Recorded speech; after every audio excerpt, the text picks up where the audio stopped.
Again, I want to welcome you to Ohio EPA's public hearing regarding a draft air permit to install and operate issued to NEXUS Gas Transmission to install and operate a natural gas compressor station to be located off Guilford Road in Medina County.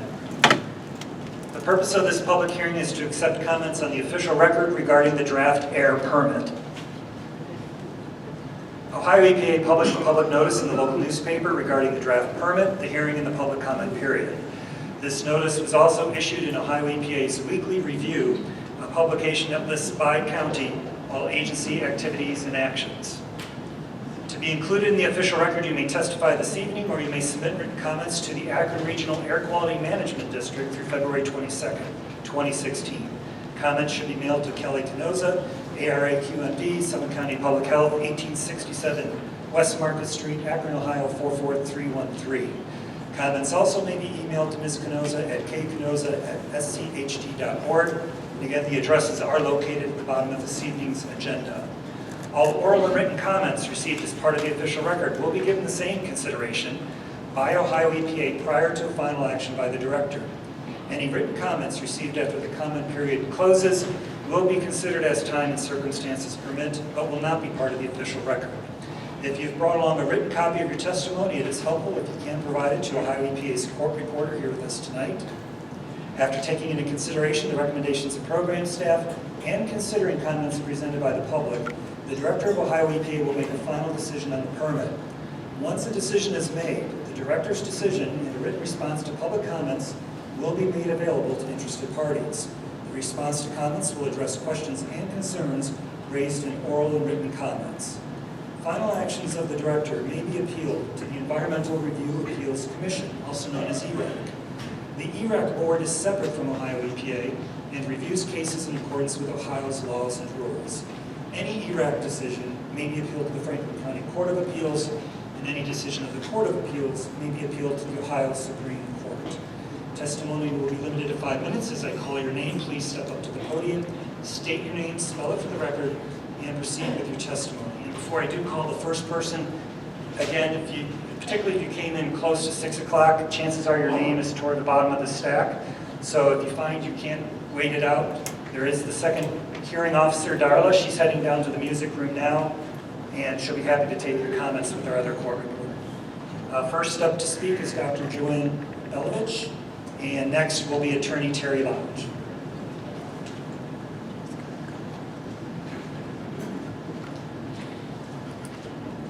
Hi there, my name is Dr. Joan Belovich. I'm a professor and department chairman of the Chemical and Biomedical Engineering Department at Cleveland State University, and I was asked to examine some of the possible health effects from the potential air pollutants.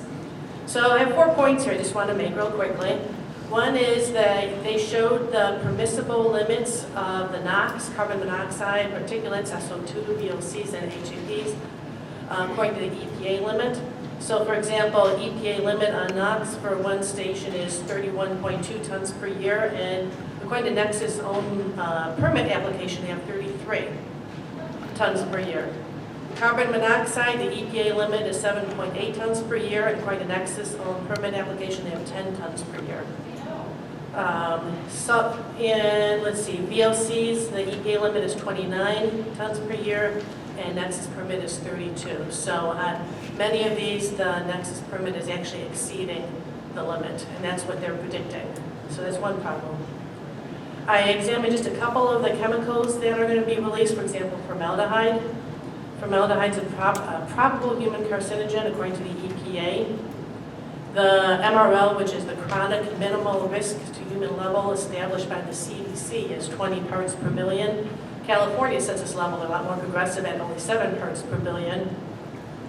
According to the CDC, the 100 to 500 parts per billion can cause nasal and eye irritation, increased risk of asthma and allergies, and neurological effects.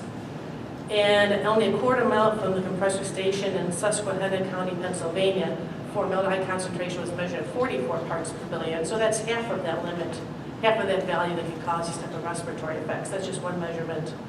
Similar results are available in Arkansas. And from weather models, there are predictions that the concentrations of formaldehyde can be 300 parts per billion at 100 yards from a compressor station. So my conclusion is that there is a possibility of respiratory effects, and existing asthma may be exacerbated by these levels of formaldehyde. Another component is benzene. Benzene is a known human carcinogen, and it will be emitted from the compressor station. I couldn't find any data on actual concentrations of benzene near compressor stations, and that's part of the problem here is there's just not a lot of measurements and data around for concentrations.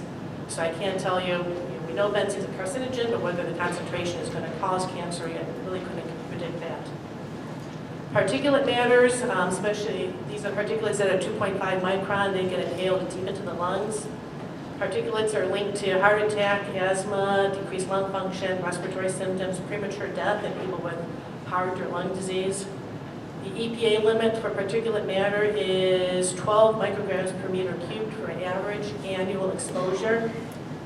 The Spectra Energy compressor station predicted an additional 5 microgram per meter cubed concentration on top of the background.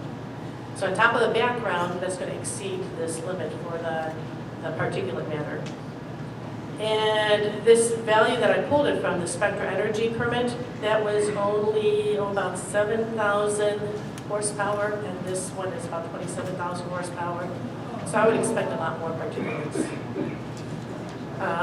Let's see, and then there's some epidemiological studies that have been done in terms of self-reported illnesses such as sinus problems, severe headaches, throat irritation, and these type of conditions have been reported to be inversely proportional to the distance from the compressor station, from 500 to 4,000 feet. And those type of symptoms are consistent with exposure to VOCs. So just to wrap up, in conclusion, I think there is the potential for negative health effects, especially with regard to respiratory illnesses and cancer. And there's just not a lot of data out there in terms of what the concentrations will be, that whether it is a serious risk for the people around here.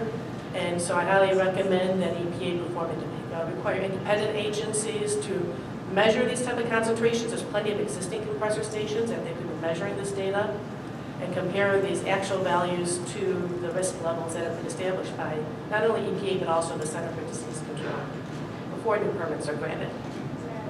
Thank you, Doctor.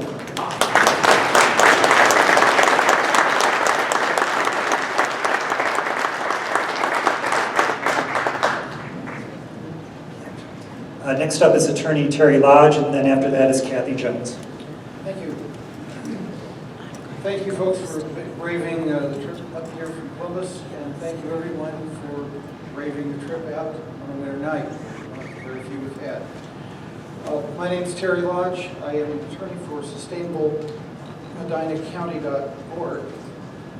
And I mentioned the website because we are going to be posting a lot of information related to our objections to the compressor station, in Guilford Township. I'm going to be jumping around, but there are several things that have come up just in the last hour that I think need some exposition.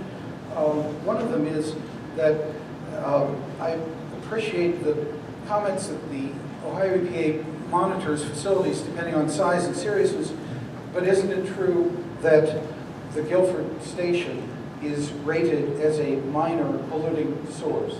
That's something I think needs to be answered on the record. I believe I saw something stating that very fact in the 51-page application. Also, aren't there, in fact, according to the application, an estimated 260 blowdowns projected per year, which is one about every perhaps 36 hours. Some of those are scheduled for maintenance. Many of them just might not be. And blowdowns, as I understand it, are events where the entire 70 or 20 or 30 mile section between valves and the compressor station, if there's a malfunction, a pressure change, a pressure problem, the system shuts down, releases all of the fracked gas to the atmosphere. I think that Dr. Belovich, who is going to be an expert witness for Sustainable Medina County should this matter go to litigation, made the point that this is an odd situation. You're going by manufacturer's specs, follow the warranties, don't pollute. You don't reveal, the Ohio EPA is not revealing any tests any projections, any kinds of calculations as to what the real pollutants are, the concentrations and the frequencies.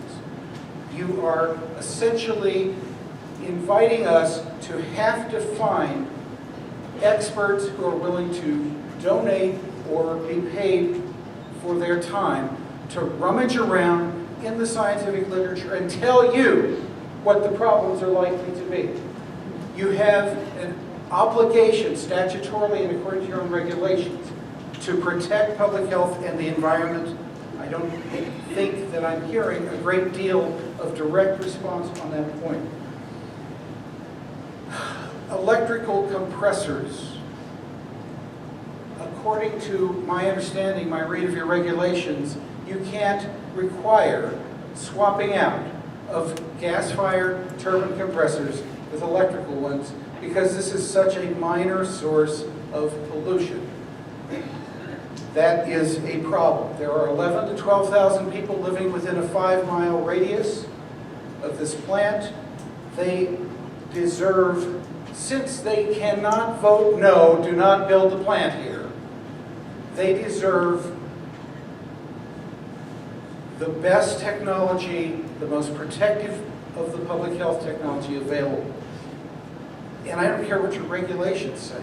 I also don't believe that the Ohio EPA, in its present permit, is following its regulations in a faithful fashion. The public notice for this, the legal notice I saw in the local paper for this meeting tonight mentions that it's about the Wadsworth Compressor Station. It does not mention NEXUS Gas Transmission LLC. It does not mention its connection or relatedness to a natural gas 250-mile massive mega pipeline project. If you look at the actual draft permit, it is addressed to a Reagan Mesas of Wadsworth Compression Station, Houston, Texas, at a P.O. box number, with no reference to the NEXUS pipeline. Now, fortunately, there are active grassroots organizations which quickly pass the word, which is why this room is full tonight. But I get a distinct feeling that by not including tests, by not citing specific chemicals that are likely to be emitted and estimated amounts of those emissions, I get the feeling that the Ohio EPA would rather not have to deal with the very human public health consequences of this proposal. I invite people to take a look online at our website at the expert report of Wilma Subra, who is a Louisiana-based chemist, who is an expert in petrochemical facility analysis. She says that she is very concerned for the public health consequences up to 5 miles downwind. As you leave the room tonight, right there at the corner on an easel is a regional map of the Medina County area with concentric circles out to 5 miles. You can figure out who is going to be the affected population. In sum, I would like to point out that what is effectively being proposed here is an experiment. And everybody within the 5-mile radius, and for all we know beyond, are going to be the lab rats in that experiment. Volatile organic chemicals that we don't know the quantities or identities of are going to be emitted, polyaromatic hydrocarbons, and radiation from radon gas and possibly even radium or other radioisotopes which affix themselves to the fine particulate matter that is slated to be released. With all due respect, Ms. Canosa, a while ago you said that the emissions projected from this facility fall well below the limits stated in the draft permit. Dr. Belovich has just pointed out that in fact, according to a slideshow Spectre put on last April, they exceed the limits that are set forth in this permit. We don't believe that sufficient scrutiny has been brought to bear. We have many, many concerns. Please take a look at the 20-page objection that we filed last evening on the Wadsworth Station with the Ohio EPA. Thank you. Thank you, Terry.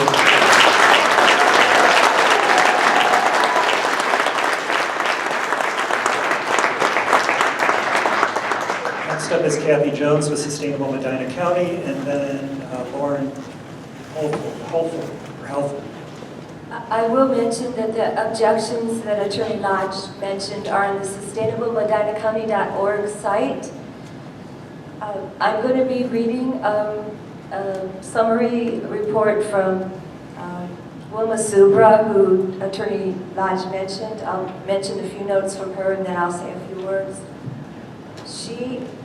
She's been granted the MacArthur Fellowship Award in 2003, which is a very prestigious award, and also the Louisiana Environmental Action Network Defender of the Environment Award in 2006, and the Global Exchange Domestic Human Rights Award in 2011.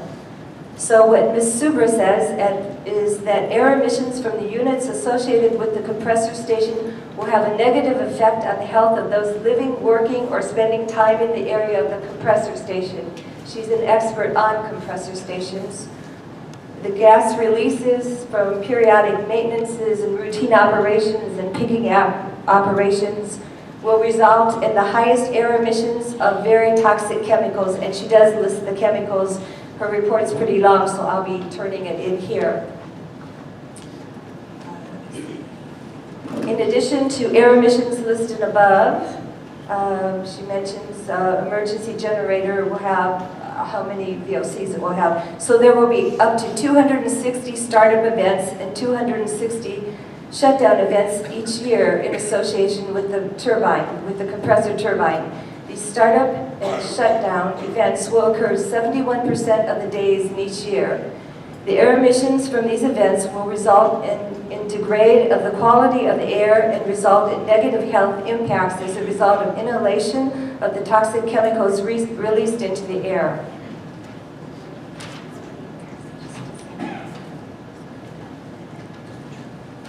Gas releases will be caused by periodic maintenance, routine operations, startup and shutdown events, and picking activities, and will result in evacuation of gases from the turbine equipment and piping components directly into the atmosphere. The pathways of human exposure of air emissions from the compressor stations consist of inhalation, ingestion, and dermal absorption. The air emissions from the various units associated with the compressor stations, associated with the NEXUS pipeline and the Wadsworth compressor station in particular, as well as the venting of gases from the periodic maintenances, routine operations, equipment leaks, and startup and shutdown activities and pigging operations, will have the potential to negatively impact the health of individuals living, working, and recreating within 2 to 5 miles of compressor stations. I'll read you one other. So she noted that 90% of individuals surveyed reported experiencing odor and other events from compressor stations. So she ends her summary. She had mentioned several chemicals, which I won't list here, but the above listed chemicals and associated health impacts have the potential to negatively impact the health of citizens living within 5 miles of the proposed Wadsworth compressor station. The area of impact includes over half the city of Wadsworth, as well as a number of additional communities. The prevailing wind direction in the area of the proposed Wadsworth compressor station indicates that the city of Wadsworth is downwind of the proposed compressor station. Siting a compressor station in an area that would negatively impact the health of a number of communities, as well as more than half of the city of Wadsworth, is inappropriate and should be used as a reason to deny the air permit being proposed for the Wadsworth compressor station. So that is the end of her report, which I'll be turning in. And I just want to say one other thing. I'm here. Mr. Saddles had asked last week why Sustainable Medina County was against the pipeline. Did we want it rerouted, or we just didn't want it here and the compressor station? And I said, we don't want it here because we are not living here to provide a benefit to the Texas industry that will be making money while they destroy our lives and our community.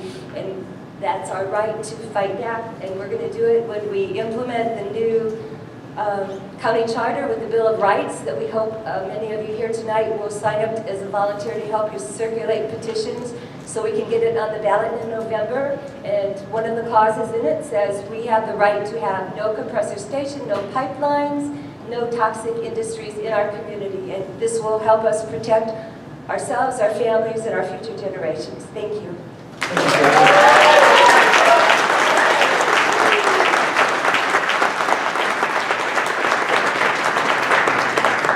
By the way, nobody's in the other room again. If you need to get out, feel free to put your comments on the record.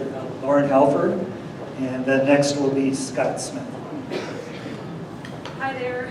I have nothing fancy prepared. I just live, yes, my name's Lauren Halford for the record, I guess. I live about 3 miles away from the proposed site, and I just wanted to say that I think it was Mike said earlier that he was not a safety expert, so I was wondering how you were qualified to say that the volume of toxins the facility will emit are safe. I have small children and I have serious concerns about the emissions, and I guess I just really want to beg you not to issue the permit. Thank you, Lauren. And Scott Smith, and then John Strong.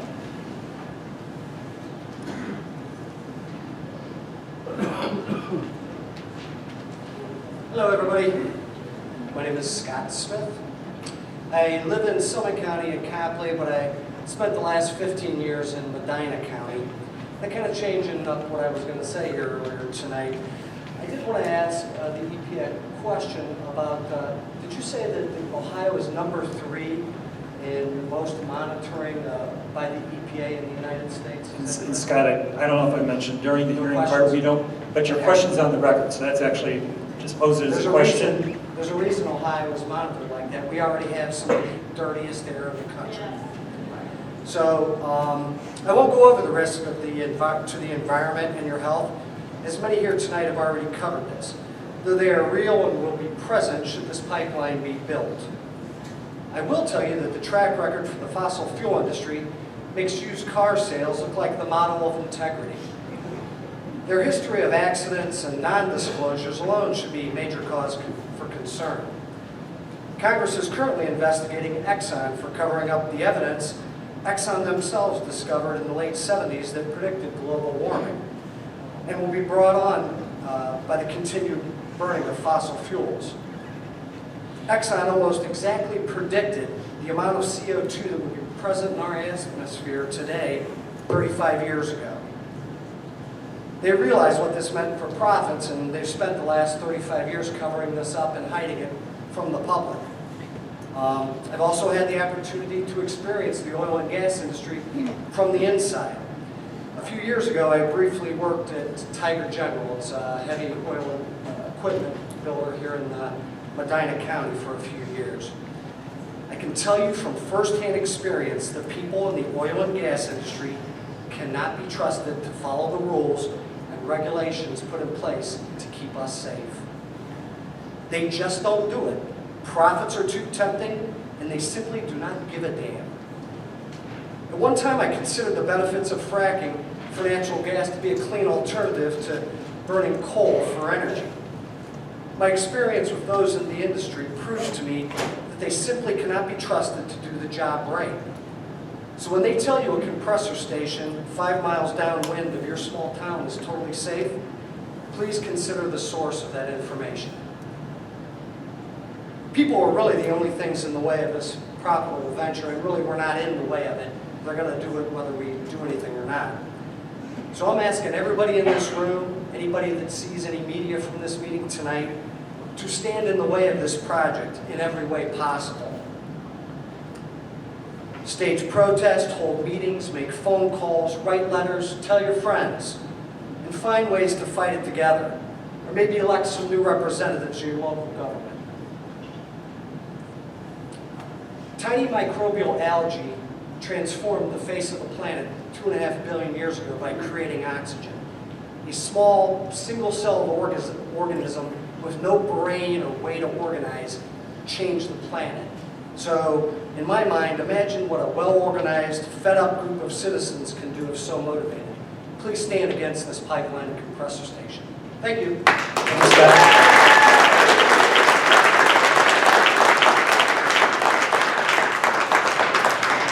Don Strong is next, and then on deck is Don Houston. Hi, my name is John Strong, J-O-N Strong, S-T-R-O-N-G. I live at 20 Guilford Township, Ohio. I wish to express my concern not only for the NEXUS pipeline, but also for the violation of the compressor station in my community. I wish to bring to the attention of the EPA a fact about Medina County.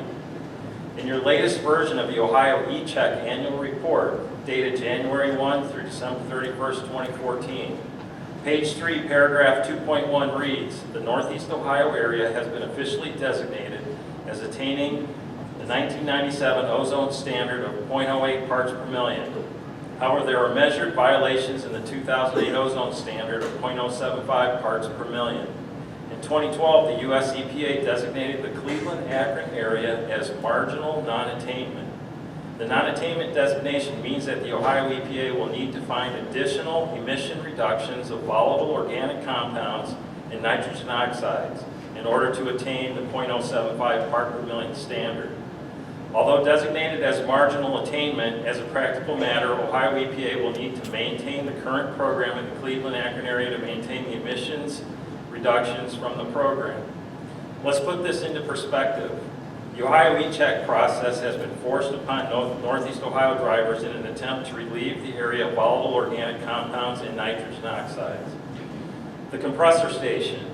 The EPA's own citizen advisory release January 15, 2016, advertising this hearing, says if the permit is approved, NEXUS total maximum emissions would not be allowed to exceed levels that protect public health and the environment. This permit would allow emissions up to 7.81 tons per year of carbon monoxide, 31.2 tons per year of nitrogen oxides, 6.24 tons per year of particulate, 3.24 tons per year of sulfur dioxide, and 29.3 tons per year of volatile organic compounds. Maybe it's just me, but none of that sounds like it's in the interest of the public health. My layman's reading of these documents finds them at odds with each other, and especially when the U.S. EPA designated the Cleveland-Akron area marginal non-attainment. I now wish to draw your attention to the requirement within the NEPA to consider cumulative impacts in the EPA review. The following document was pulled from the U.S. Environmental Protection Agency's website and is titled EPA 315-R-99-002, May 1999. The introduction states, combined incremental effects of human activity, referred to as cumulative impacts, pose a serious threat to the environment. While they may be insignificant by themselves, cumulative impacts accumulate over time from one or more sources and can result in the degradation of important resources. Because federal projects cause or are affected by cumulative impacts, this type of impact must be assessed and documents prepared under the National Environment Policy Act, NEPA. The purpose of the guidance is to assist EPA reviewers of NEPA documents in providing accurate, realistic, and consistent comments on the assessment of cumulative impacts. This compressor station will by far and away undo anything hoped to be attained through this bureaucracy called E-Check. I stand here in total amazement how this onerous and invasive tailpipe test is so important, but when a private company wants to not only decimate my community, but asks for the legal right to pump tons and tons of garbage into my local environment, there even has to be a discussion as if to ask if it's okay. Here's a solution. It's clear the cumulative impacts of both NEXUS proposed compressor station are put up with E-Check requirements and objectives. We clearly have an issue.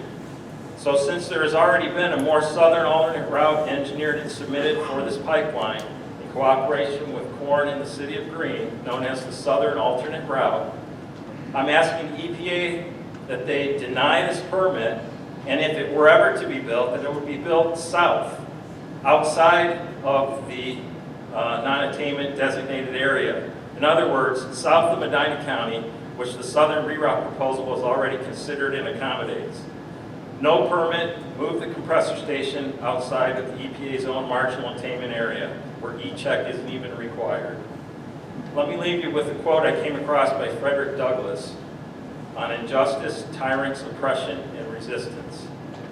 Find out just what the people will submit to, and you will have found out the exact amount of injustice and wrong which will be imposed upon them. And these will continue until they are resisted with either words or blows or both.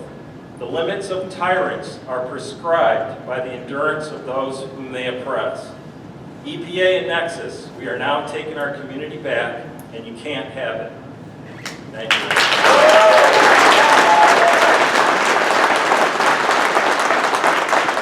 Thank you, John. Thank you. Next up is Doug Arbuckle. And then after that is Alexis Fowler.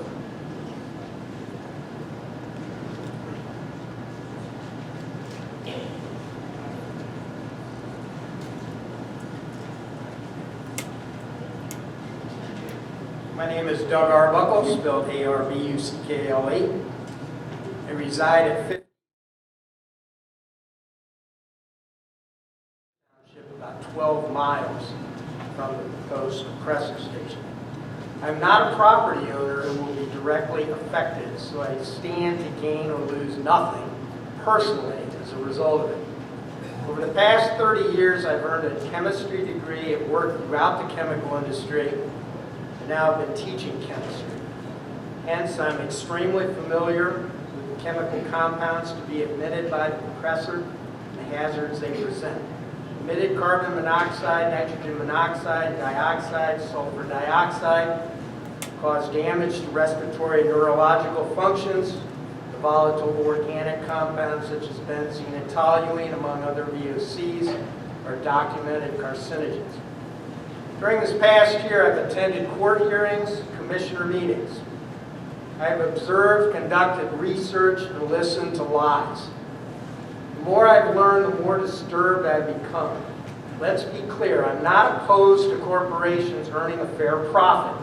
However, witnessing NEXUS's disregard of the community, and more recently, the out-of-town law firm of Goldman and Braunstein marketing themselves represent residents for a contingency fee leaves me disgusted. Building this compressor station so close to people's homes speaks of greed over safety. Further, given the recent water supply disasters in Flint, Michigan and Sebring, Ohio, along with other national incidents involving compressor stations, gas pipelines, and injection wells, I have lost complete confidence in governmental agencies, including the EPA, to set adequate standards for public safety and to regulate and protect residents against potential leaks, fires, spills, and explosions. In conclusion, as I noted, I stand nothing to gain personally as a result of this permit. However, what I'm witnessing is morally wrong. It is time to stop this greed and to promote and respect the safety of our community. I urge the EPA to deny this permit, re-examine its specific emission standards and methods for regulating them, send a clear message to NEXUS to stop running over people at any expense. Thank you. Thank you, Doug.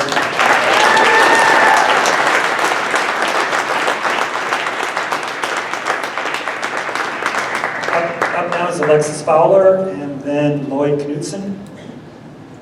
By the way, I apologize if I slaughter your name. It's not intended. Well, yours is okay, but it'll get worse. My name's Alexis Fowler, and I live in Stark County. And although I'm here to represent another citizen, just want to mention I'm within 5 miles of the NEXUS pipeline that comes through New Franklin. And I'm concerned about this station because my sister, Kathy and Carrie Jones, brother-in-law, and my daughter and her family live in Medina County, so it concerns me too. So in the meantime, I'm here to read on behalf of a lovely lady I met tonight who is physically unable to read her deepest thoughts and her feelings about this. And so I'll read exactly what she's written here. The reason I'm not speaking in person is that my immune system is broken from repeated exposures to environmental toxins. I encounter life-threatening symptoms and sometimes become bedridden when around fragrances, petrochemicals, pesticides, animals, molds, and many pharmaceuticals. This is why I've asked another to share my heartfelt thoughts as this county grapples with issues surrounding the NEXUS pipeline. I am a well-educated professional woman who has resided in Medina County much of my life. I lost my health, my career, my social life, and my own identity to an environmentally based illness, and now I am a voice for the survivors and those who have needlessly perished. Like many others with my condition, I lived in my car for a while because it was the only place where I could breathe. After years of seeing many types of medical practitioners, I was diagnosed by an out-of-state medical doctor to have chronic inflammatory response syndrome, I think it's also known as CIRS, and multiple chemical sensitivities, which is also known as MCS. CIRS afflicts multiple systems of the body with vicious cycles of inflammation. Backed by years of medical research, common causes are biotoxins like fungi or bacteria that mutate and trigger different genes in susceptible people. MCS is a subset of CIRS that is triggered by exposure to chemicals. It is not a dislike of an odor, but a physical chain reaction, often created by very low levels of exposure. Failure to tame the inflammatory responses of both conditions causes permanent damage in the form of chronic illness, some leading to heart attack and stroke. Many suffering from these diseases also have chronic fatigue syndrome and/or fibromyalgia. For now, there are no cures. However, avoiding exposure to known environmental triggers offers relief for its many sufferers. Since we are dealing with natural gas, how many people are coping with MCS? According to a government website, about 12 to 16% of the population reports having hypersensitivity to chemicals. That is about 51 million out of 319 million people in the U.S. Other research indicates that 10 million in the U.S. have been diagnosed with MCS. Disability rights activist Daryl Lynn Jones reported in 2014 American Disabilities Association conference that 6% of the population is chronically ill and disabled by chemical exposures. That would represent 19 million people. So we should ask, can exposure to natural gas cause health issues? The LA Times reported on February 11, 2016, that a gas well leak in the upscale San Fernando Valley community of Porter Ranch poured fumes into the neighborhood. Since the leak began in October of last year, thousands of residents relocated to temporary housing, many reporting health issues such as headaches, nausea, nosebleeds, and dizziness. Southern California Gas Company predicted the leak would not be plugged until late February, possibly March. What assurances do we have that this won't happen to us? The underlying reality is that many people and agencies still do not believe that chemicals may be harmful. Environmental illness victims are another example of eradication by claiming they do not exist.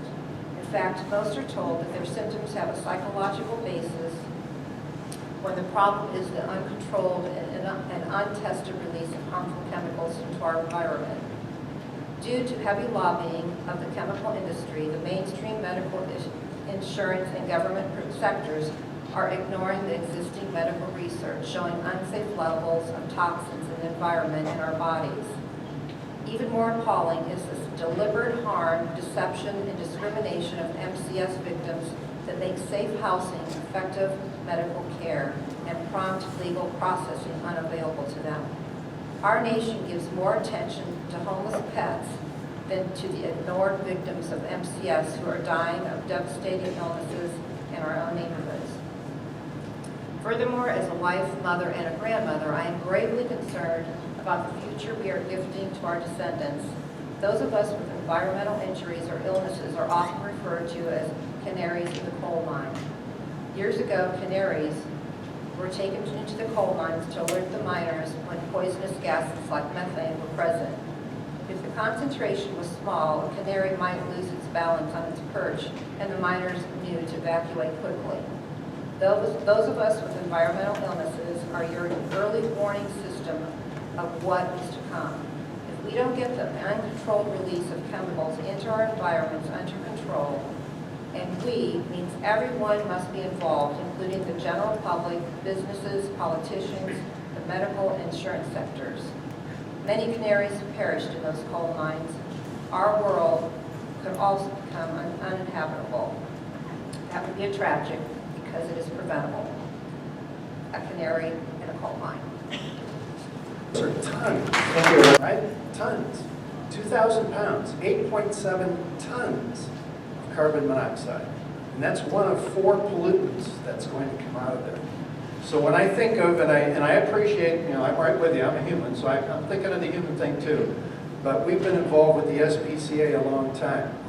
The SPCA rescues about 1,000 animals a year.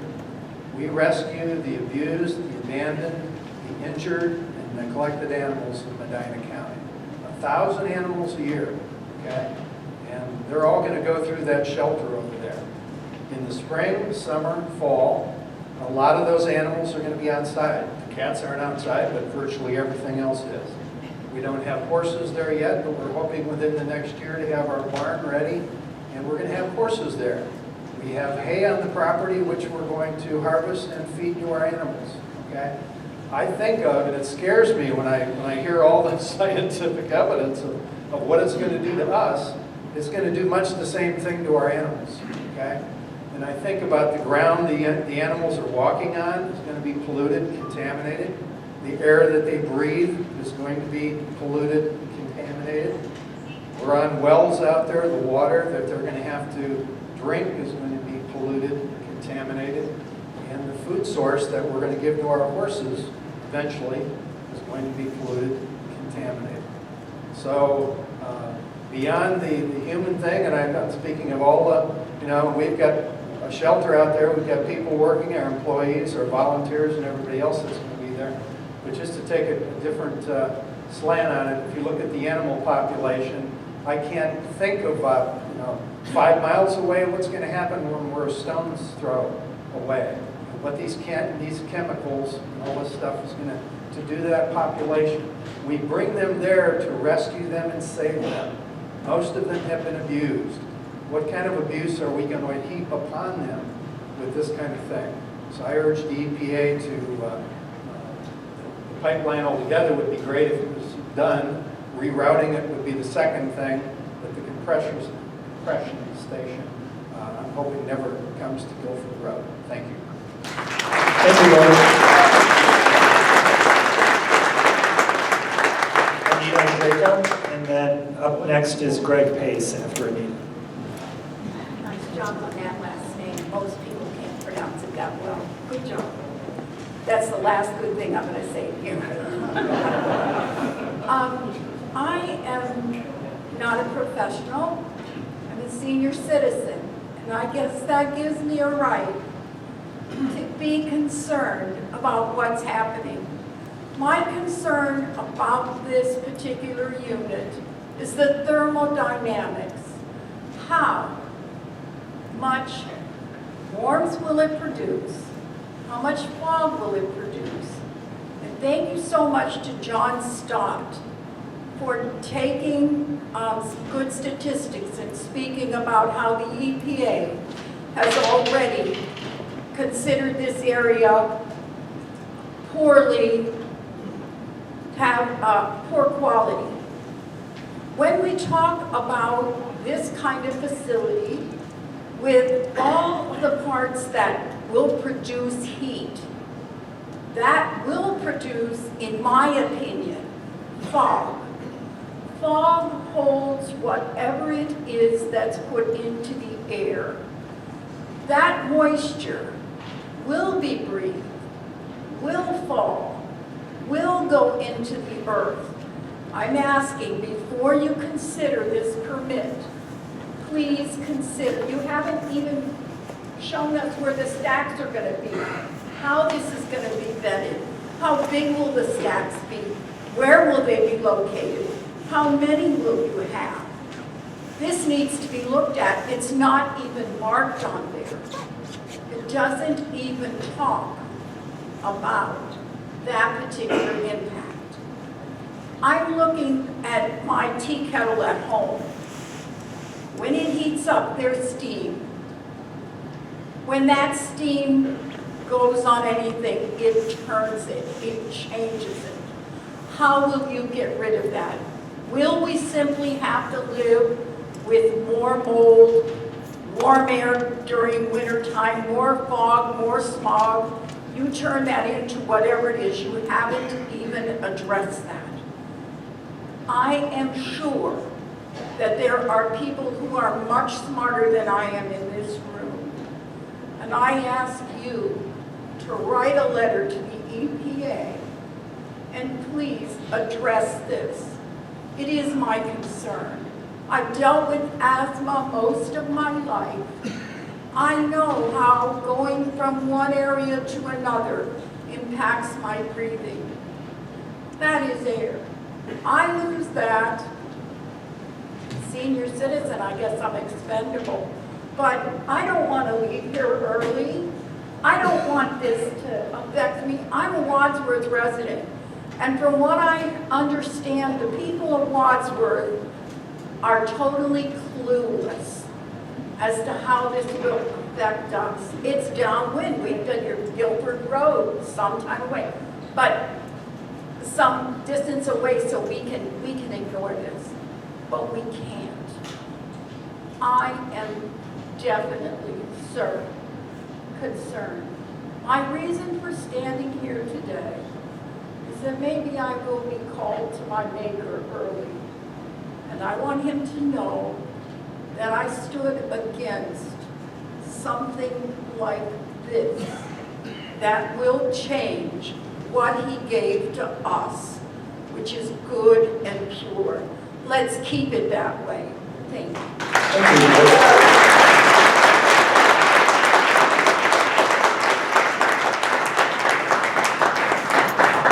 Seeing a mass exodus. Good night, folks. And again, if anybody wants to testify and they need to get out, the other room is available. Greg Pace is next, and then Walter Nagel.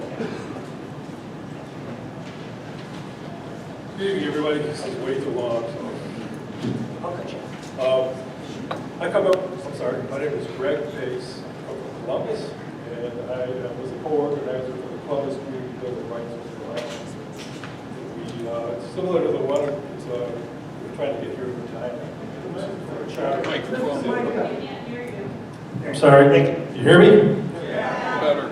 In Columbus, we don't have compressor stations. We don't have fracking wells and so forth. But what we do have is an authorization by these people, this organization, the EPA, the Ohio EPA, to use what the Senate budget bill talked about, beneficial use of fracking waste.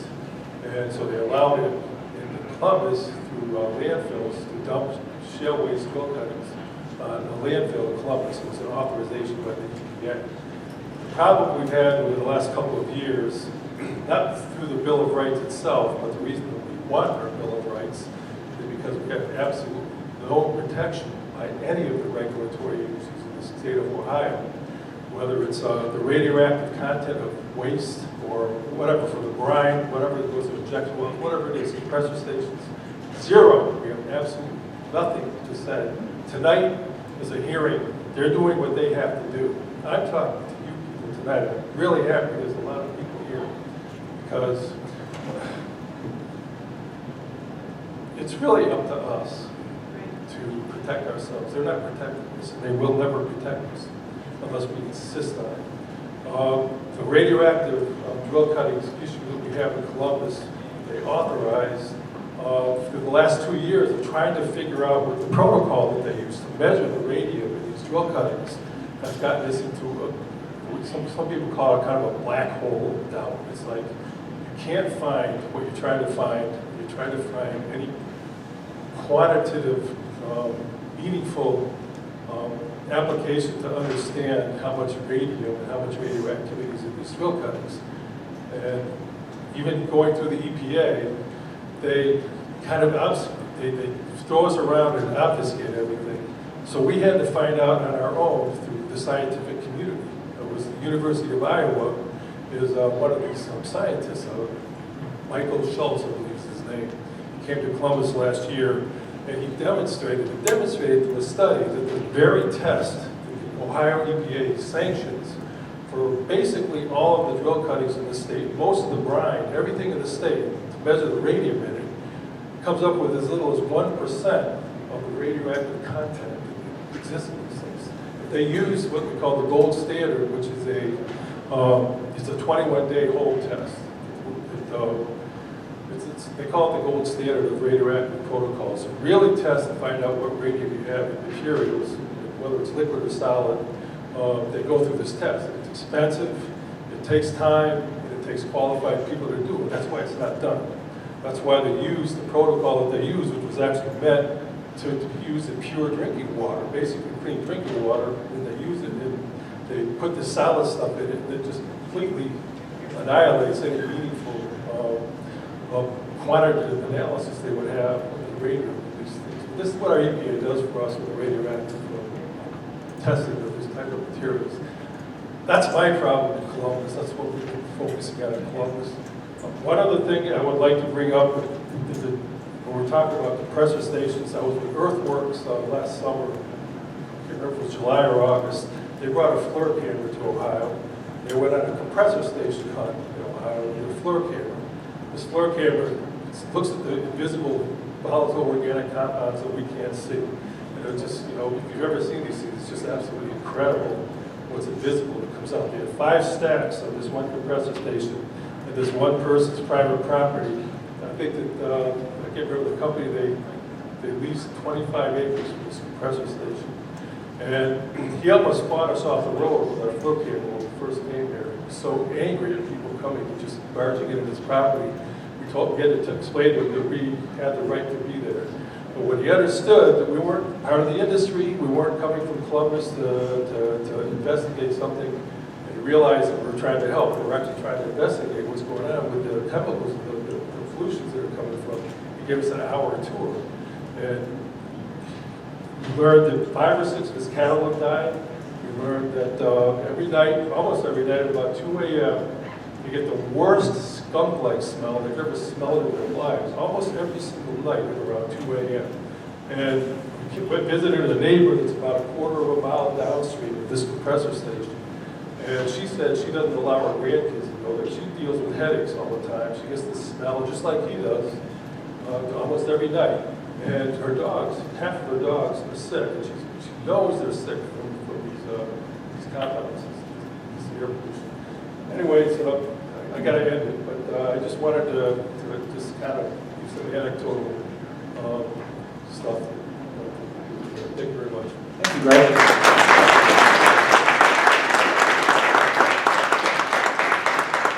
Walter Nagel is next, and then after him is Ellen Mavich. She left? Okay, thank you. Then the next person will be Paul Sherlock after Walter.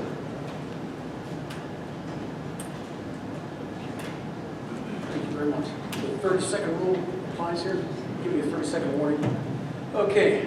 Good evening, everybody. My name is Walter Nagel. I'm a landowner here. Born and raised in Summit County and Medina County. I live 72 years. Basically, my background is a college professor, business subject, and adjunct slave labor, no benefits, and also a reserve officer in the military. Any citizen soldiers here? All right. One. Any active duty? Any combat soldiers? Well, you don't want to go to combat, believe me. I've been in the Mideast 7 times. Thank you for your service. 3 full years. I confronted the Taliban and Al-Qaeda personally, eyeball to eyeball. What we don't want to have is continued dependence on foreign oil. Now, there are alternatives, I understand. I agree with everyone here that pleads the case of environmental protection. Absolutely. Got 4 grandchildren myself, and I'm going to expand about 10, 15 horses on my 12 acres and fruit trees. I got a vested interest to make sure that environmental protection and safety, security is intact. I agree with everyone, and I'll lead the march for it. But having agreed on that, and having said that, the more we increase our independence in energy, mean, this is, you know, maybe new news to someone.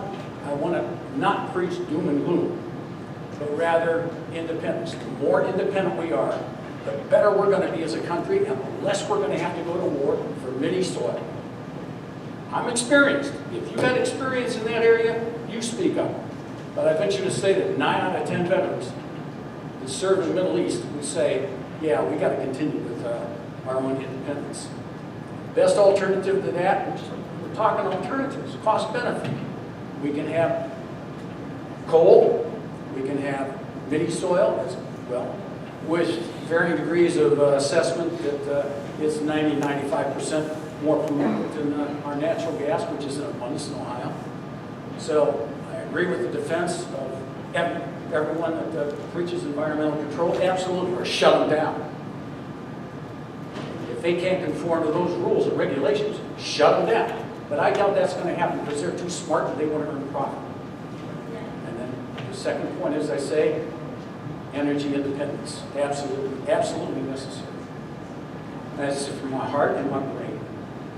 And the last item I'd have to say would be, having taught economics, having taught business, having written a few books on the field as well, I'd say we can't have a not my backyard policy. We just can't shove the problem to other counties or other people. That's like saying, well, we're better than you and you're less than we are. It just doesn't work out ethically. As an officer and gentleman, I'd have to say, you know, don't lie, cheat, steal. Tolerate those that do. I mean, I don't think that's ethical. Say, well, not in our backyard. How can we live with that one? So, those are my points. A little different viewpoint, I hope you accept from my background, and I've got a vested interest to protect our environment as well as anyone here, and don't second guess that. Thank you very much. God bless you. Thank you, Walter.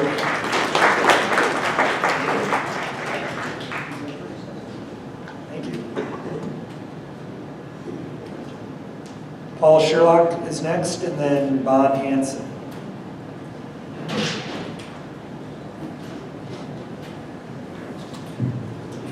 Hi, my name is Paul Sherlock, and I'm here to not so much testify at this hearing for the EPA, but to talk to the audience. I want to speak about what sham this hearing is. We heard tonight that as long as the company is in compliance with the emissions, that the EPA is going to issue a permit. It is a sham that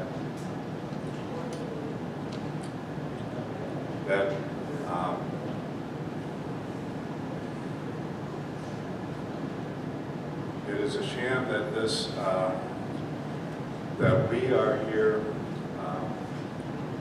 talking about eminent domain, or it's a sham that we are here talking simply about the air emissions and not about the pipeline going through people's land.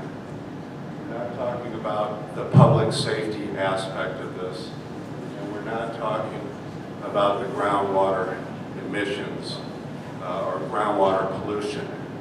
This is a divide and conquer type of proposition. So the EPA is going to issue their permit, and we have to go fight the public safety aspect in another hearing. We have to go fight the eminent domain of running pipelines through people's land with FERC and other organizations. This is a sham because we are talking about eminent domain with the idea that this pipeline is here to serve the public interest, when it is demonstrated that this pipeline is simply for the profits of the company that is building it. We know that this gas is not here to serve this community, It's not even here, being piped through here to serve the United States. This pipeline is going to be serving other corporations' interests. So the idea that we're going to allow the use of eminent domain to take away our property rights, our rights to peaceful enjoyment of our property, it's absolutely absurd. And I want to also emphasize, from the public safety standpoint, these pipelines explode. And if you don't believe me, just go online, go to Popular Resistance magazine, and see about how these pipelines explode and they affect communities. I want to read something here that comes from the Columbus Dispatch, and it's dated January 26, 2014. State agency fast tracks permits for fracking, raising concerns. The Ohio EPA puts permits for shale gas operations on fast track, raising concerns about long-term impact. The shale gas company wanted a pollution permit in less than 4 months. To help it meet that goal, Ohio Environmental Protection Agency officials had to do 2 things: avoid a public hearing and make sure the feds didn't get involved. After NEXUS officials applied for a permit last February, they told the Ohio EPA that they needed it by June 1st. They got the permit on June 5th. Then Ohio EPA Director Scott Nally lauded his staff for quickly approving that permit and at least 6 others last year.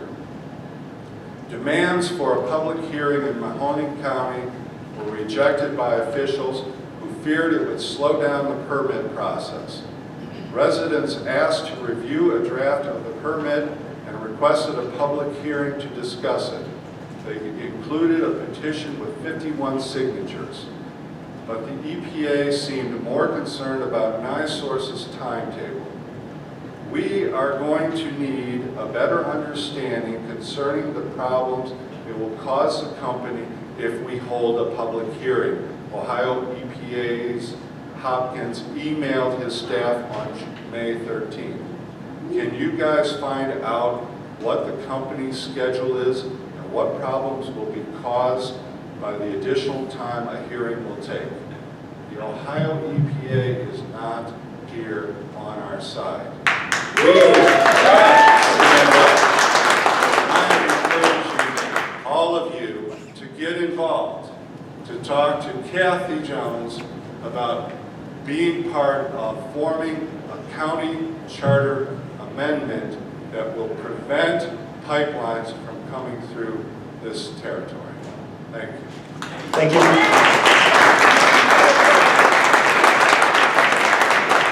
Thank you, Paul.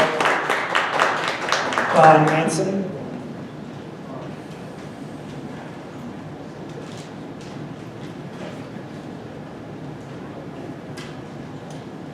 And then Ted Deming after that.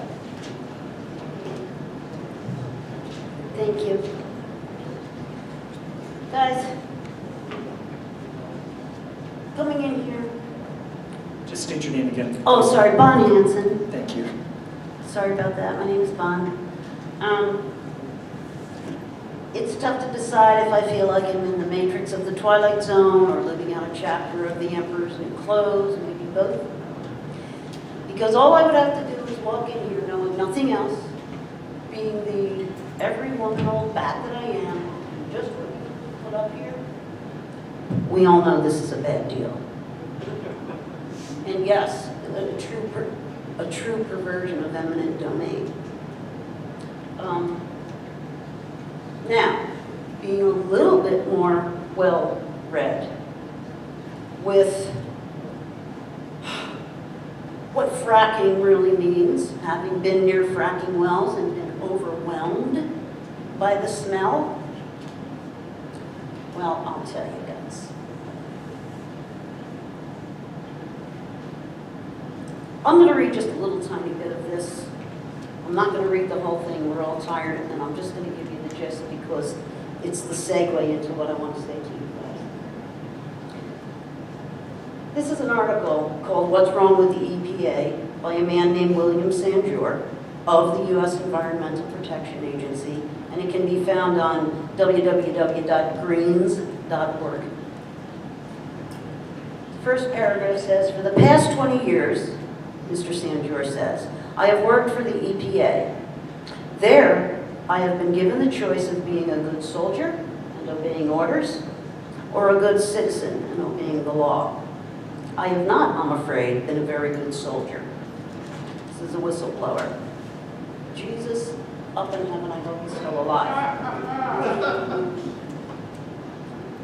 So what I really want to say to you guys is, when you guys go home tonight, you look up to whoever you look up to, and dear Lord in heaven, I hope you think there is something bigger than yourselves. I want you to ask yourself, at what point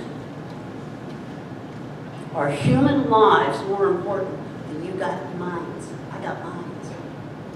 At what point is this earth more important than whatever you think you've got going here? At what point do you walk away? Because walking away is more important than whatever you're getting out of this as you look around. Because most of these people are going to be stuck with this. That's just the way it is. We all know it. That's what this article says. And on some level, we knew that before we came, and we're going to know that as we walk out like this. So, I'm looking at each one of you, and I'm begging you to do that. Thank you. Thank you, Bob.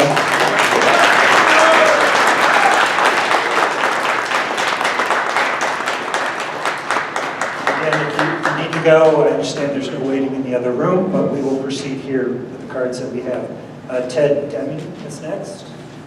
And then Melissa, and forgive me, I can't read it, it's Deming or... Oh, yeah. Well, I had a lot of notes. The testimony's been so great here. Everybody's used 99% of them. I have very little left. So this isn't going to take very long. And they're also in the form of a question, and you just have to deal with that. But, so you don't have to answer. So first question is, how many residents will be affected by the toxic emissions venting out of the compressor stations? And how many of those are children? Are there schools, parks, soccer fields in the 6-mile radius surrounding the compressor station? Do you know? Shouldn't you know?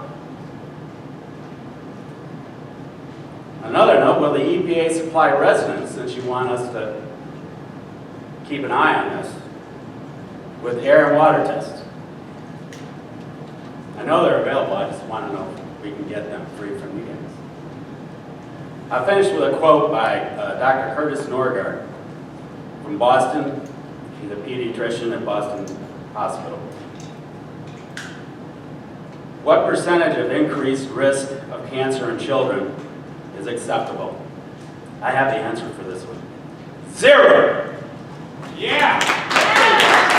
Thank you, Ted. Melissa Deming, and then Tisha Dell.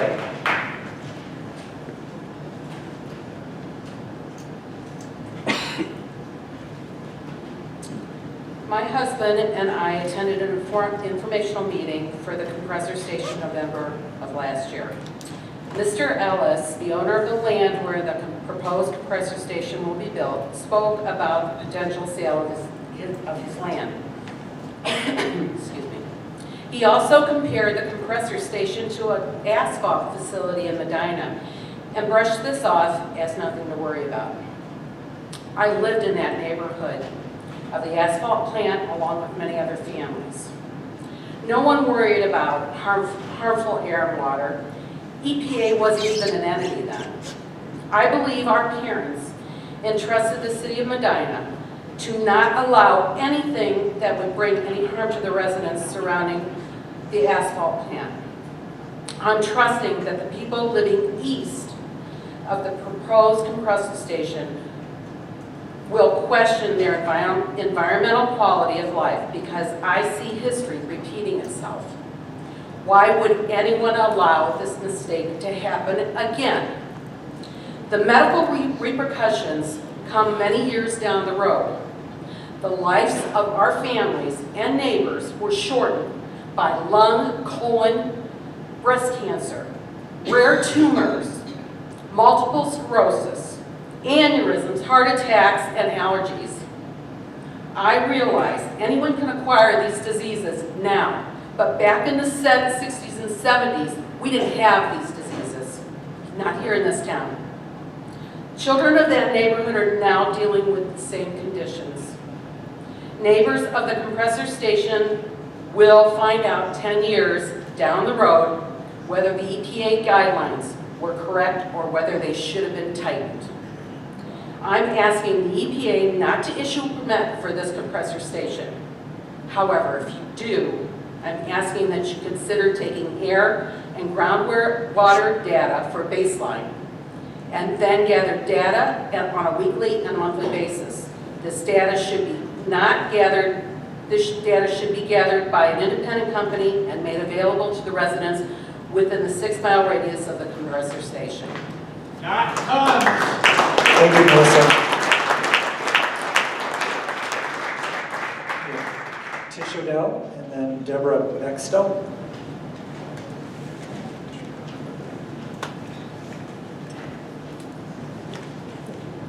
Good evening to the people who are left.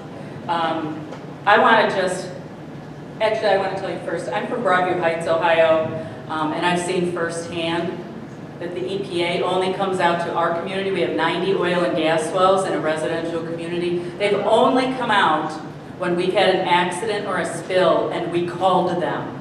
So just a little bit of background there. Also, they're not really being honest with you tonight, but I'm going to be. The rules that they keep talking about, the rules that they have to follow, right? That the compressor station company, Spectra, Nexus, those rules, guess who writes those rules? That's right. The industry writes those rules. The EPA invites them to help them write those rules. And guess what? When that permit is issued, the permit makes the harm they're doing to you legal in court. So good luck trying to fight it because they got the permit. That makes it legal. The lady who was here before and she's left, she asked, what happens to her and her horses when she's outside and this thing bends? You know what the answer to that is? But you didn't get it. Oh well. You're collateral damage. You're collateral damage to the company's profits. And the other thing is everyone talks about these limits. How much arsenic and formaldehyde and methane or whatever it is, how much are you willing to breathe in your air? Who sets those limits? Who says what's acceptable? Tons. Tons, sorry, you're right. Someone else sets those. So I just want you to be, I know a lot of you probably came here tonight thinking, oh my gosh, this is really great. The EPA is holding this hearing. They want to hear our comments. I got to tell you, your comments don't mean much, okay? The industry's profits is what's important here. And I just have a few headlines I'll just read for you, just to give you a little more idea about how the EPA and who they really work for. EPA's abandoned Wyoming fracking study is one retreat of many. That was an article in ProPublica July 3rd, and that was talking about Pavilion, Wyoming.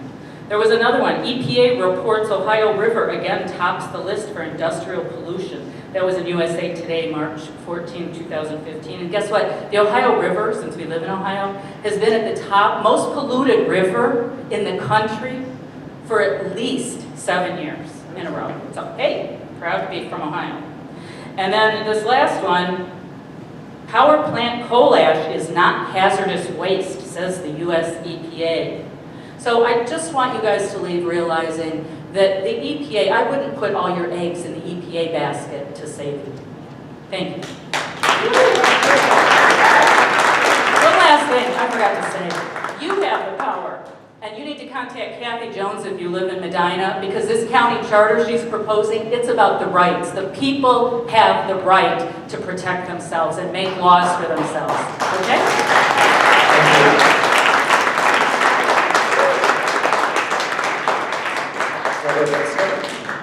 And then after Deborah is Bob Mathis.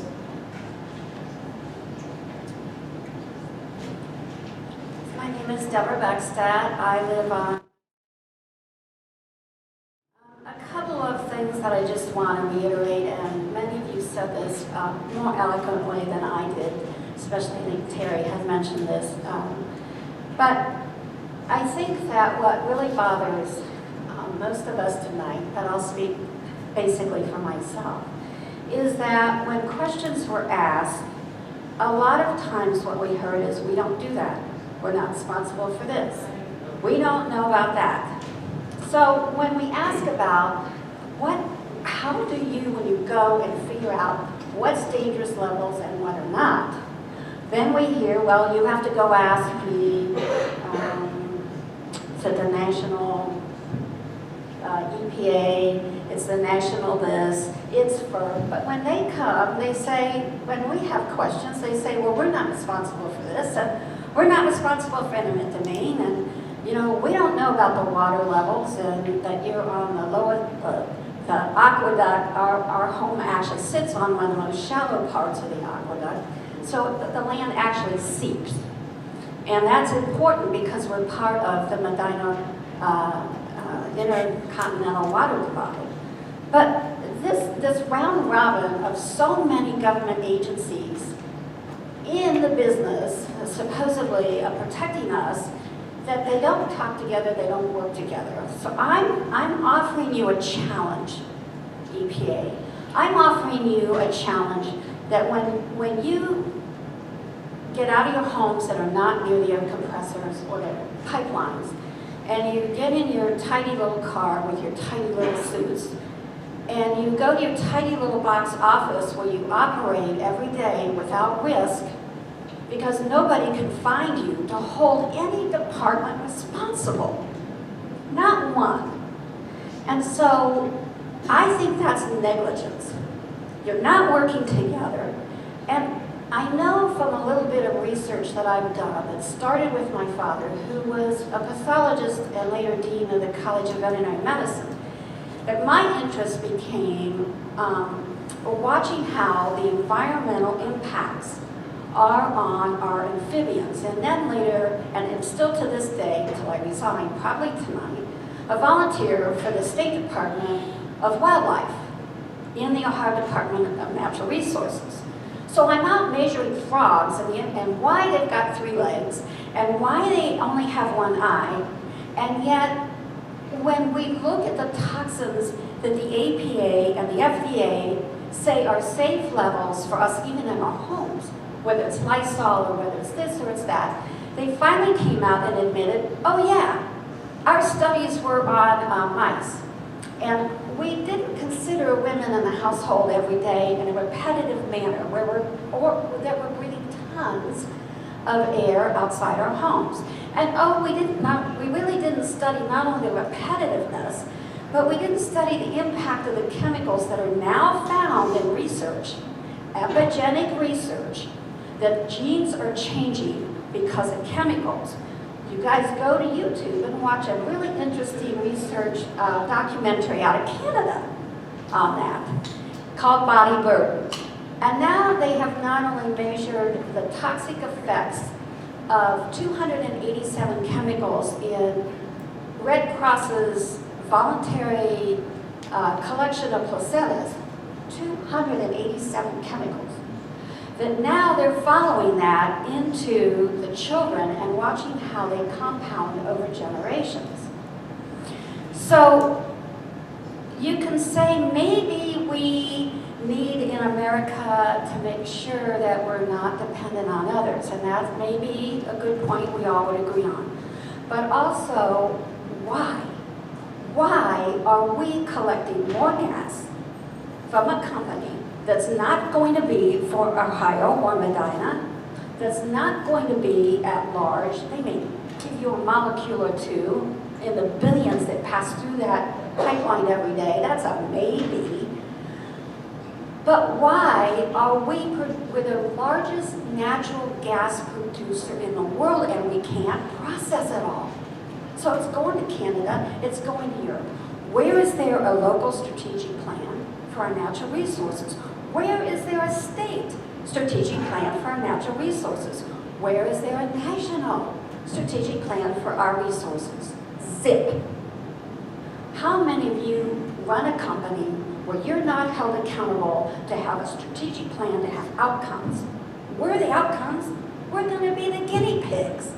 You tell us when gas erupts on your property. Oh, by the way, you'll be responsible if you blow up the neighbor's yard because you didn't sniff the gas in your property. Where is accountability going to start and where is it going to end? And believe me, folks, please, you've heard this tonight, get involved. We need that Bill of Rights, which was taken away from us by legislatures in Columbus in 2004. We had the right to vote on these issues prior to that. Where did it go? A state government department. And all I can see coming out of that state department in the wildlife division is more three-legged frogs, which I take to my husband, who's a veterinarian, and say, can you help this one? No! Not when the streams are full of pesticides. Not when your sanitizers in your hands are triclosan and the pesticides. Where is the accountability? It's fractured. It's not working. Think about that and join us. Thank you, Beverly.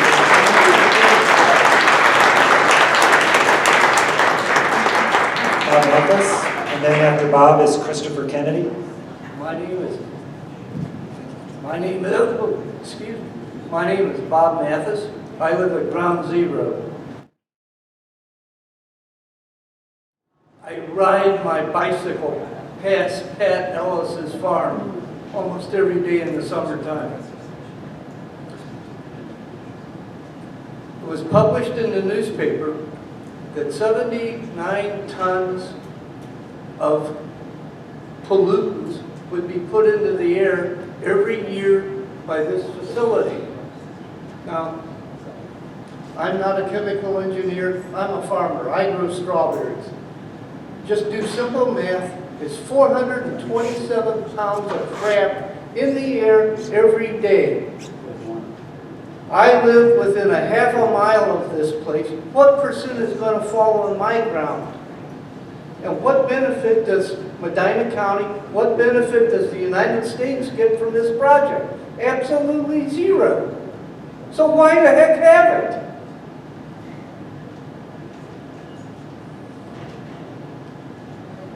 This thing is going to be 30,000 horsepower compressor station.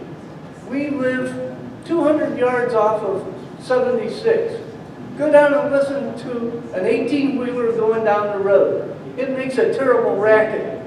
30,000 horsepower divided by the average horsepower of a Peterbilt truck is 400. So there's going to be 75, the equivalent of 75 tractor trailer rigs parked there going full bore 24 hours a day. And nobody says diddly about it. Where are the people from the noise department? Where are the water people? From Pat Ellis's land, where this compressor station will be, there's a drainage ditch that goes right past where's the animal shelter place? There's a drainage that goes, and that goes into the Chippewa Creek, which will go in, it will destroy the water in the area. But who cares? We want a standard established for our water right now because it's all well water. And I want somebody to monitor this, not the compressor station. Well, you know, we're letting the fox monitor the hen house. You know, the land surrounding the compressor station is all farmland. What impact is this going to have on the corns and the beans? What impact is this going to have on our strawberries? Until these questions are answered, they shouldn't be given their permit. And I'm asking you, please, don't issue that permit until everything is resolved. My life is at stake.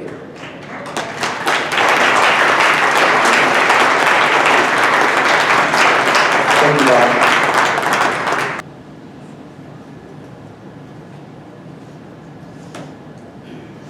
Good evening. My name is Dick McGinn. I come from Athens County. We don't have compressor stations yet. We don't have pipelines yet in Athens. Our concern is these injection wells. We already are becoming the #1 repository of toxic waste from these operations, fracking operations in Pennsylvania, West Virginia, and northern Ohio. I came here tonight thinking perhaps if we talk to EPA, we could get some advice on how to protect our environment when these pipelines start coming down our way. And I must say that I'm very disappointed in what I've heard. I believe that this hearing is pretty much of a sham.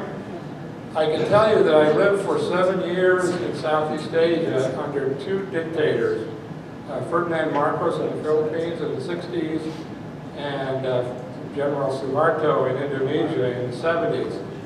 And I can tell you that half the people tonight who spoke would have been arrested for what they said because they did not show the proper respect for the government, and they did not show the proper respect for the EPA that was holding this hearing. What we have tonight is another technique. We don't live in a dictatorship. We live in a democracy. It's a kind of a democracy where if the people don't stand up, they are going to be put down. And what we're seeing tonight is a performance by the EPA, which has given up its authority since 2004 to the Ohio Division of Natural Resources for all regulation having to do with oil and gas. So when you ask them about the compressor station and about the pipeline, they say we don't have anything to do with that. That's the ODNR's responsibility. Our responsibility is, what is it now? The questions tonight, oh, we don't do safety. We're not dealing with that part of it. We don't evaluate explosions when they show up, and also we don't evaluate the water. What we do is decide what tune to play on the fiddle after the thing starts to burn. In other words, after they build the compression station, then they're going to start monitoring the stuff. It's already too late. I can tell you that this is a technique that is used by international corporations and governments to oppress people, to make them conform, to make them compliant, to make them think that they live in a democracy, to make them think that this hearing is a serious exchange of ideas. And this is a much more subtle way of handling people, troublesome people, than the dictatorship, which puts people in jail when they speak up. It simply manages them. And what I'm urging you to do tonight, to help us also in Athens, because this is a community movement that's moving across the country, to stand up as citizens. This is America. This is our country. We do not have to put up with this, but we have to fight back. And the way to do that is to get behind Kathy Jones and the Medina Bill of Rights group and stand up for your rights, because if you don't do that, you will lose your democracy. And so this is our fight. And you gentlemen are good folks. It's nothing personal. I know you have families. I know you have careers. There's everybody doing his job, but the system is set up in such a way that we are all being managed, and it's time to stand up and say, no, we don't want these activities in our neighborhood. We don't want them in our communities. And we are living in a democracy, and we can do something about it. Thank you.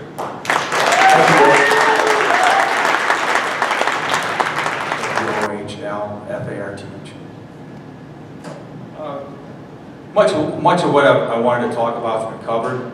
I think a lot of people are asking, why are you dressed like that?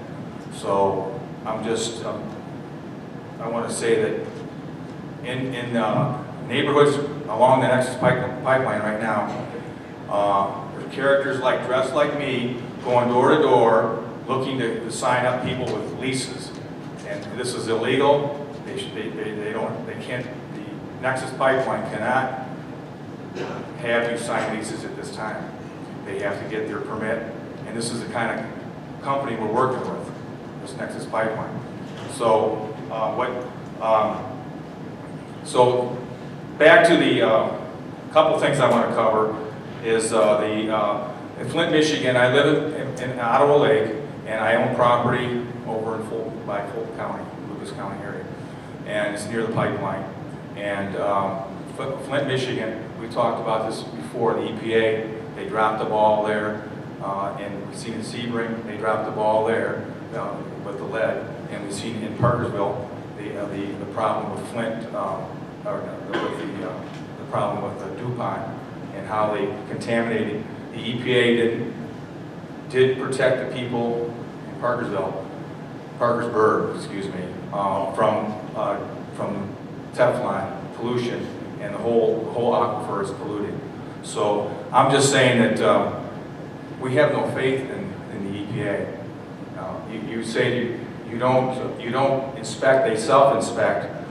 We found out that they have 270 incidents a year of blowdowns.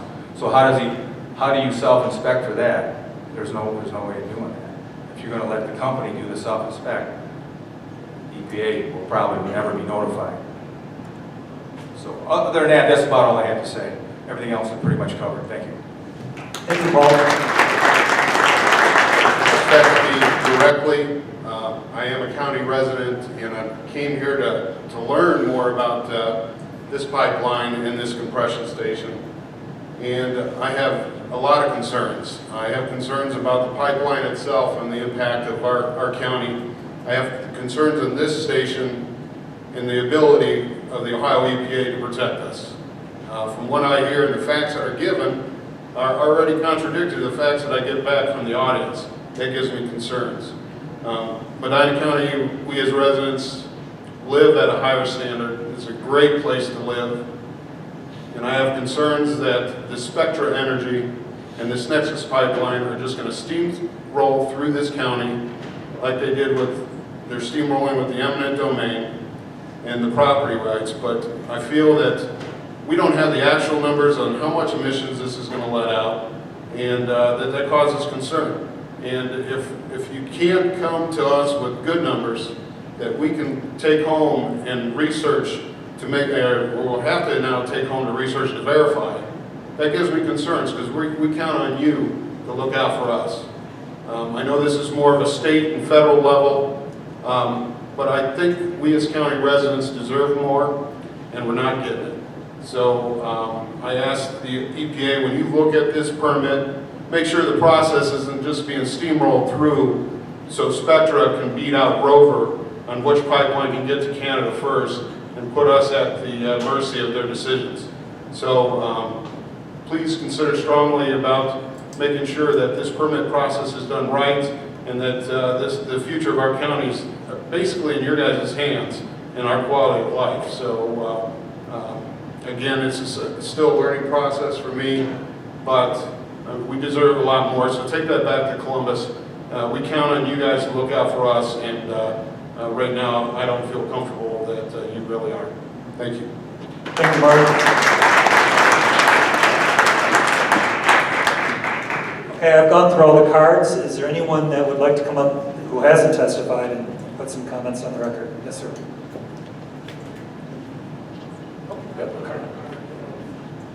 That works. Thank you. State your name, spell it, please. My name is Brian Heller. I live at 8 across the street from the proposed site.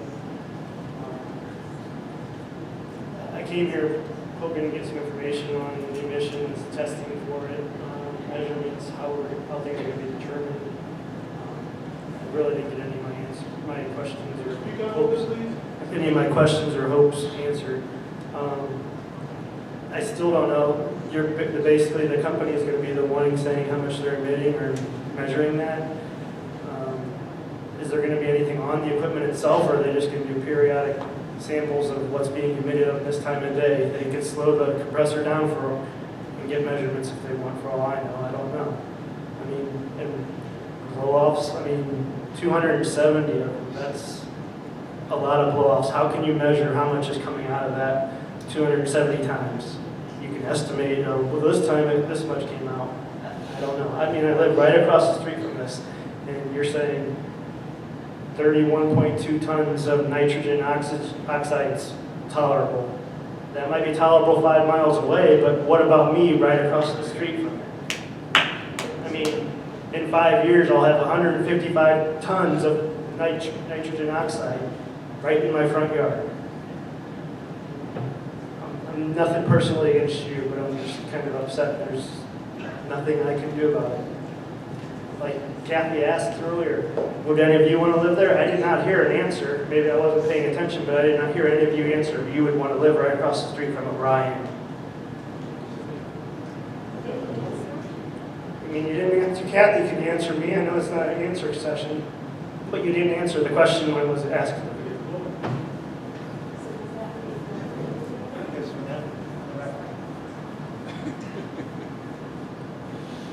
Everyone says that their organization isn't responsible for it. How could you not be responsible about what's going into the water or what's going into the soil? Isn't that the environment? And every question was a good question that you said, but I did not hear any answers to those questions. It's like a politician or something. My wife is allergic to formaldehyde. We live right across the street from it. You're saying so much is supposed to be emitted in whatever square feet or whatever your measurements are. What happens if we can't live there because it affects her that drastically? Is NEXUS going to compensate us because we can't sell our house? No one's going to want to buy our house. We can't afford to move somewhere else. What are we going to do? We built our house 15 years ago. We moved out to live in a rural area. We grew a family. We had a 1-year-old when we moved there. We had 2 other children since then. 16 to 9 is the age range. From studies from doctors and things, I've heard these emissions can affect their reproductive organs and everything else. So if we stay there, there's a chance that the exposure being ground zero like this, maybe my kids won't be able to have a family when they grow up.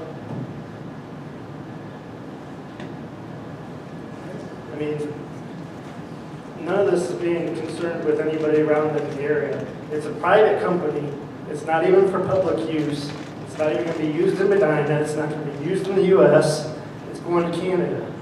How can government and everybody else let a private company come in and ruin all these people's lives within this radius of this compressor station? It's just not right. And I have so much more to say, but I'm just pretty worked up and I'm not good at speaking in public otherwise, so I guess that's all. Thank you, Brian.